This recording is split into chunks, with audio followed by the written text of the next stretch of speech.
Chers invités, chers amis, chers adhérents, eh bien, nous sommes ravis de vous accueillir ce soir. L'innovation chez Sanofi est un des 4 piliers stratégiques. Sanofi est le premier partenaire privé de l'innovation en France avec un investissement de 1,9 milliard d'euros en R&D.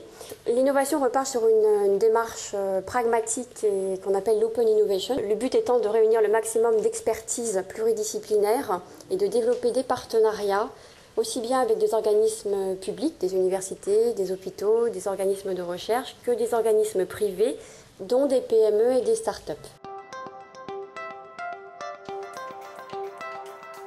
L'innovation, ça recouvre énormément de choses, de la technologie, du comportemental. D'ailleurs, Olivier, vous en avez fait état, ce n'est pas qu'un axe principal.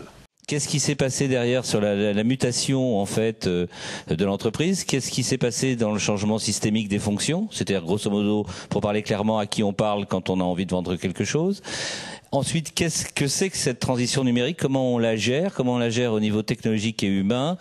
Et ensuite, derrière, on va essayer de voir si on peut aussi aller dans l'économie collaborative, c'est-à-dire est-ce qu'on doit être tout seul à faire de l'innovation? Est-ce qu'on peut pas peut-être la partager aussi à un moment donné? La sagesse, c'est de se dire, bon, on va essayer de défendre notre business, je dirais classique, de pub TV.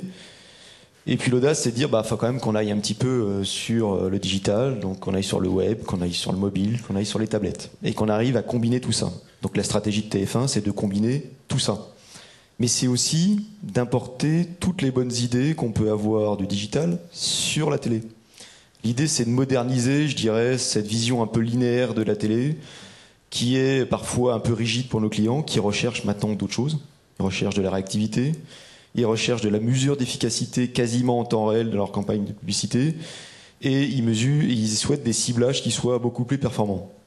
Donc on a commencé à introduire ça finalement dans la TV et dans nos pubs. On vient de lancer très récemment d'ailleurs une solution très innovante qui s'appelle le Real-Time Advertising. Je pense qu'effectivement, la création de valeur, c'est la raison d'être d'une société, ça passe par l'innovation, ça ne passe pas que par la techno, mais malheureusement aujourd'hui, il y a une espèce d'inertie qui est là.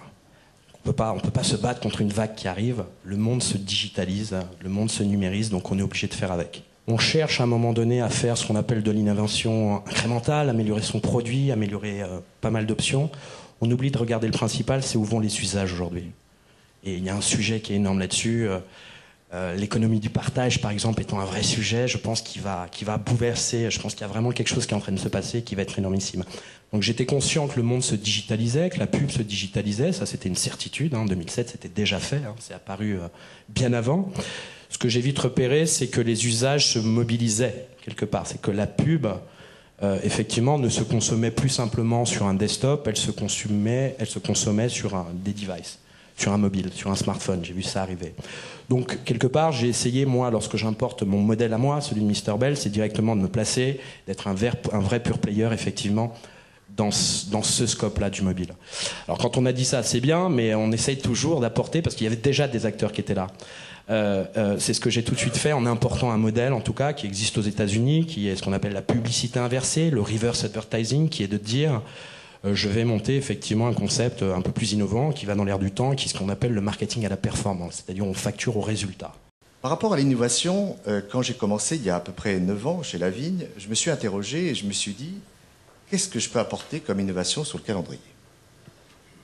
Le calendrier, vous le connaissez tous, notamment le calendrier publicitaire, aujourd'hui et depuis quelques années, c'est une planche bancaire. On appelle ça la planche bancaire, c'est un carton recto verso, 6 mois, qui est très pratique, mais qui est très peu esthétique. Et je me suis dit, pour la société L'avenir, pour la société Lavigne, pour préparer l'avenir, et créer l'innovation, qu'est-ce que je peux faire? Est-ce que je vais me mettre à me battre contre mes concurrents, diminuer de la marge, diminuer mes prix, face à un ensemble de concurrents aussi compétents que moi, il faut l'avouer, sur ce marché, soit je vais essayer de créer quelque chose de complètement nouveau. Et donc, nous nous sommes attardés très rapidement à créer ce qu'on appelle le calendrier illustré. Le calendrier illustré, ce sont des photos, des images, des visuels, très très belles photos, qu'on achète dans des agences assez chères, pour essayer de proposer un produit nouveau, très haut de gamme. Et nous avons lancé en parallèle des partenariats avec notamment quelques grands acteurs comme Géo, National Geographic, Ferrari, dans le domaine de l'automobile par exemple, et nous avons développé toute cette activité. Aujourd'hui, je m'en félicite, parce que ce sont des produits à forte valeur ajoutée.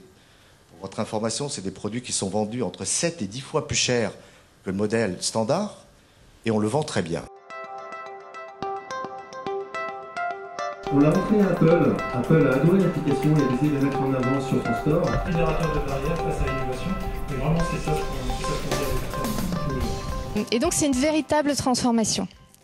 Et cette transformation, on peut la faire tout seul, mais on l'a fait surtout avec son écosystème et surtout grâce à toutes ces startups. Pour nous, ça a été vraiment très important d'observer ces jeunes pousses, ces innovateurs, ces ingénieurs, ces marketeurs qui ont réfléchi, qui ont pris le risque. Et même si nous, on a fait le choix d'intégrer ces compétences, pour notre développement, pour notre accélération, on sait qu'on va devoir nouer des partenariats avec ces entreprises-là.